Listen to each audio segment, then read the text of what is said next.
Je m'appelle Madia Diop Sané, coordinateur national du mouvement Vision Citoyenne. En tant qu'acteur de la société civile, pour nous adresser vivement à la presse par rapport à ces constats malheureux que nous sommes en train d'observer au niveau des inscriptions dans certaines écoles ici à Ziguinchor. Nous avons vu, public surtout, nous avons vu qu'il y a une circulaire du ministre de l'Éducation afférente à l'inscription au niveau des écoles et établissements publics, notamment les écoles préscolaires et élémentaires, mais aussi les collèges et lycées. La somme étant fixée à 5 000 francs maximum. Malheureusement, nous avons vu qu'il y a beaucoup d'écoles qui ont respecté peut-être les 5 000 francs, mais à la fin de compte, vous vous retrouvez avec 20 000 francs ou plus. Et nous voulons véritablement que l'État du Sénégal, à travers ses responsabilités, les assume. En quoi faisant? En surtout menant des audits au niveau de ces écoles-là. C'est parce qu'à un moment donné, si l'État du Sénégal ne parvient pas à mettre toute la rigueur qu'il se doit au niveau de la gestion dans les écoles, c'est à un moment donné, c'est parce que la communication du ministre nous semblerait être une communication à la limite un peu politique. Parce que quand vous dites que l'inscription ne doit pas dépasser 5 000 francs pour certaines écoles publiques, mais vous devriez aussi être en mesure de veiller à cela. Mais malheureusement, vous allez voir, comme vous dit, l'inscription, c'est vrai, c'est à 5 000 francs ou à 3 000 francs, d'accord. Mais à la limite, vous vous retrouverez avec presque 20 000 ou 22 000 francs. L'association des parents d'élèves, CGE, Tantan, pour cela, nous demandons est tenue.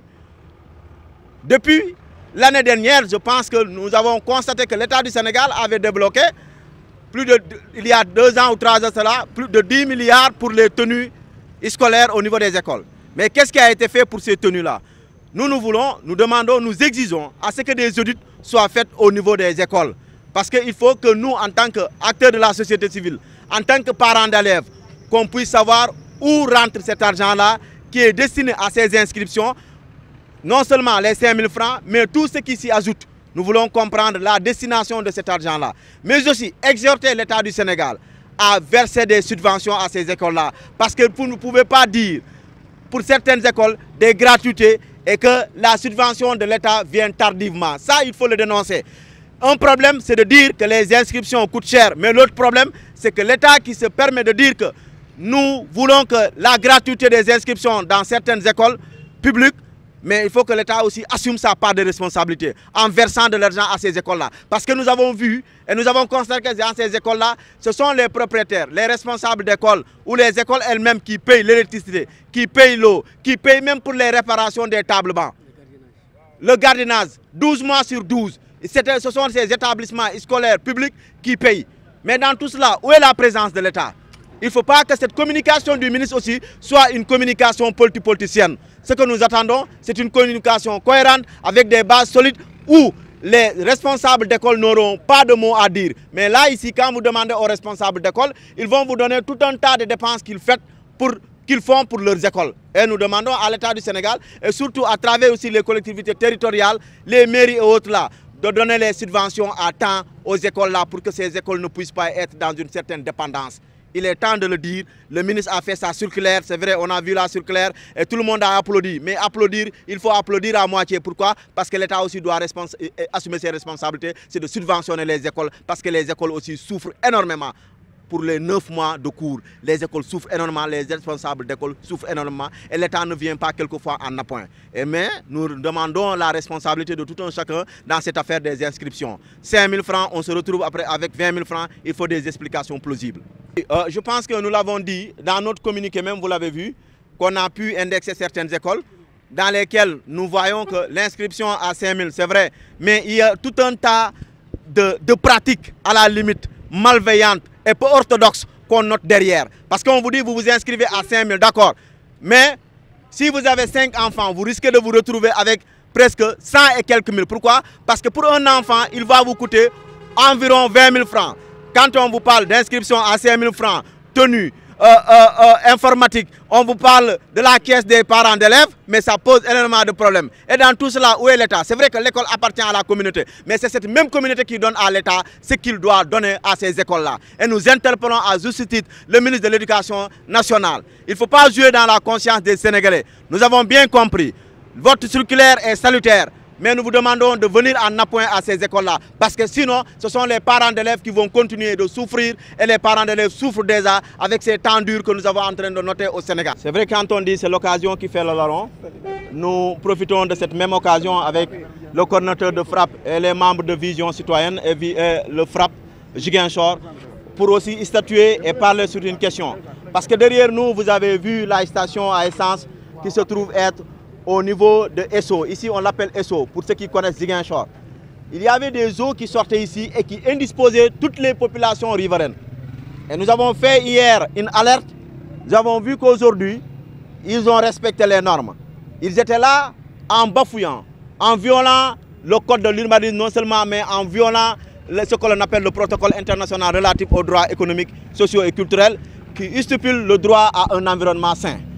Nous ne pouvons pas comprendre que pour leur travail, ils se permettent d'indisposer les populations. Vous avez tous vu faire le constat. Les populations, depuis plus de 2 semaines, les populations étaient là. Les eaux étaient partout. Il a fallu hier qu'on alerte pour qu'aujourd'hui qu'on trouve qu'ils ont essayé de régler la situation, mais à moitié. Il faut rentrer dedans pour voir où se trouve cette eau-là qui circulait sur la route ou sur les voies et qui rentrait dans les ruelles dans les rues et ruelles. Il faut essayer de voir. En cette période d'hivernage où en Casamance il pleut énormément, comment pouvez-vous vous permettre de creuser aussi profond pour des travaux? Il fallait attendre après la saison des pluies, après même au mois de mai, avril, pour qu'au moins la nappe se repose. Malheureusement, ils l'ont fait. Ils ont peut-être endommagé la nappe. Ils ont tout fait pour que le travail continue en pompant l'eau et en la jetant de l'autre côté pour que les populations riveraines ne soient pas à l'aise. Et nous avons même voulu porter plainte. Et on l'a décidé hier. Et nous ne sommes pas encore sortis de ça. Nous allons porter plainte, faire une plainte collective pour ces travaux-là qui sont en train d'endommager. Vous avez vu même l'état de la route. Parce qu'il y avait beaucoup d'eau. L'eau coulait à flot et les populations elles se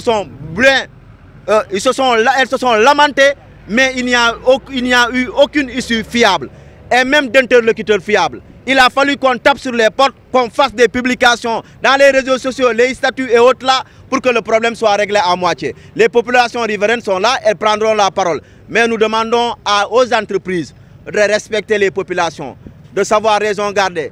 Vous voulez faire votre travail parce que vous avez un business à régler. Les populations aussi ont besoin d'un environnement sain. Et nous condamnons jusqu'à la dernière énergie cette situation qui a fait que trop durer 2 semaines. Et il a fallu hier qu'on sorte pour qu'aujourd'hui il règle à moitié le problème.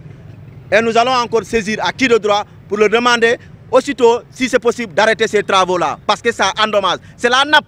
On est en saison des pluies. Ça, c'est ce que l'on appelle le matai. C'est ce qu'ils ont fait. Ça, pensant qu'on va se taire, pensant qu'ils n'auront pas des gens qui vont dénoncer. Nous allons toujours dénoncer. Le jour où nous allons mourir, c'est ce jour-là où nous cesserons de dénoncer. Mais tant qu'il y a des pratiques malveillantes, tant qu'il y a le non-respect, tant qu'il y a des violations des droits humains, nous allons monter au créneau. Et nous avons vu que cette station-là, à qui nous devons beaucoup parce que c'est elle qui nous vend de l'essence, c'est vrai. Mais quand vous faites des travaux, il faut respecter ce que l'on appelle l'environnement. Et malheureusement, nous avons interpellé les gens de la mairie hier qui se sont dit que ce n'est pas de leur ressort peut-être, c'est du ressort du service de l'environnement. Mais nous nous demandons si à la mairie de Ziguinchor, il y a des charges de l'environnement, elle ne doit pas, la dame, elle nous a véritablement répondu, mais nous avons su qu'elle était peut-être en position de faiblesse parce que quelquefois, il y a des autorités qui sont là, vous leur dites les choses, elles n'agissent pas. Mais il a fallu qu'on tape sur la table. Et nous demandons, la mairie doit savoir que tous ceux qui travaillent dans la commune, la mairie a un droit de regard. Malheureusement, c'est ce qui fait que même ceux qui creusent les routes ne les réhabilitent pas. Pourquoi? Parce qu'il n'y a pas la présence forte de la mairie qui doit veiller à cela pour leur faire payer les amendes. Et il faut le faire. Parce que ces gens-là qui travaillent et qui endommagent nos routes, ils doivent payer. Parce que ça, c'est la route du contribuable et c'est l'argent du contribuable qui a permis de faire ces travaux-là. Donc quelqu'un d'autre qui vient endommager, il doit payer. C'est des pénalités auxquelles nous devrions nous acquitter. Vous dites que le problème est réglé à moitié, est-ce à dire que la situation demeure ailleurs? Mais la situation demeure ailleurs. Allez-y voir, vous allez voir que c'est dans les rigoles qui sont en train de verser de l'eau. Et de l'autre côté, nous venons de l'autre côté dans la ruelle, vous allez voir que cette eau-là, peut-être c'est elle qui sort de l'autre côté, comment on les appelle, dans les rigoles. Dans les rigoles, parce qu'il faut aller voir à l'intérieur ce qui se passe. On a l'impression qu'ils étaient en train de creuser même un puits, mais pas pour des citernes. Nous sommes désolés de constater ça, mais comme Dieu nous a donné la latitude de parler, nous allons dénoncer.